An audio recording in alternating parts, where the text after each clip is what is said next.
Oh yeah, wow, yeah. Hai, sekarang ini banyak sekali terjadi penyalahgunaan, terutama penyalahgunaan menggunakan helm.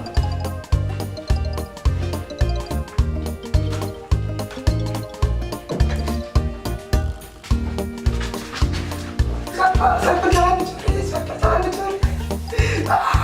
Penyalahgunaan helm ada 5 contohnya. Yang pertama, foto-foto pakai helm. Spread, spread, ceprot.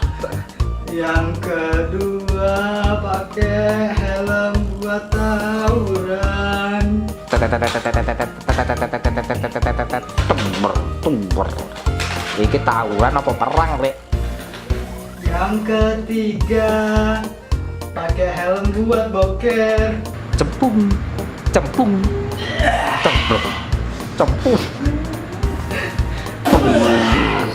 Yang keempat, pakai helm buat Harlem Shake.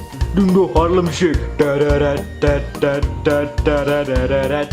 Yang kelima, pakai helm buat maku tembok.